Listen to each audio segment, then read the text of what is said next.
month and a half before you even heard tumor, which is kind of crazy, right? Yeah.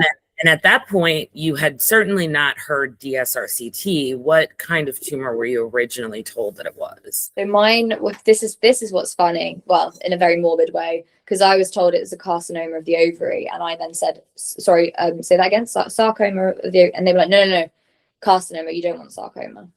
And so I remember that being what my oncologist said, and the correction of my language, and I've remembered that since. And again, a lot of people face that. Oh, you've got the good cancer. But realistically, I would love to be told that. I would love to be told you've got the good cancer, you've got the curable one. But that's only because I've got an incurable cancer. That's my experience. If I was someone met with cancer for the first time, that is an awful thing to say, because they've got no experience of cancer at all anyway. So, you know, like we spoke about, language is so important, and that they're very flippant, because again, it's patient after patient, and I've been made to feel like a statistic more times than I can count.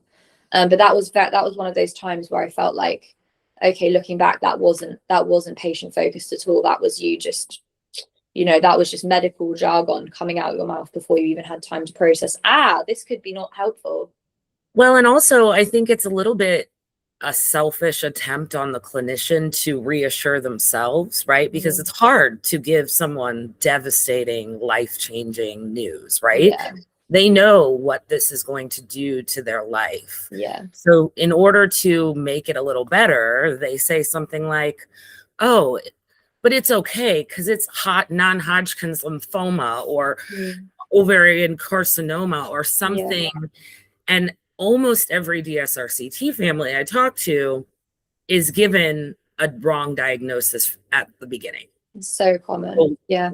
We know that whoever's having this conversation might be contradicted later with new information. Those people should probably be hyper aware of the fact that is not a helpful statement, not for the moment, and definitely not for the future. Yeah. Because again, like, when I was told it was DSRCT, that was 2 years later, and because I'd relapsed, and they had more tumors to remove, and the pathology then, that when they did a biopsy, there was a test available that hadn't been, and that was why it was found. If that test hadn't been available again, I probably would still have been treated with ovarian, really. But I had the same oncologist throughout that 2-year period.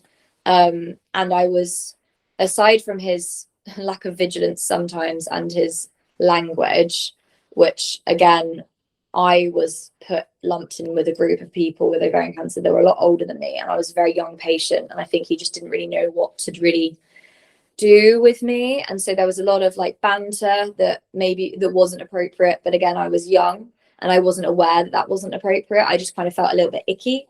But again, I have to attribute the majority of my correct diagnosis with him going, doesn't sit right with me. This is not good. I think we should test with this. And that was on him. So I have to have this again, that I have to have that gratitude, even though I want to be angry at you. It's that balance, and it is throughout everything. Every part of cancer has that. But yeah, no, it was 2 years before I heard DSRCT.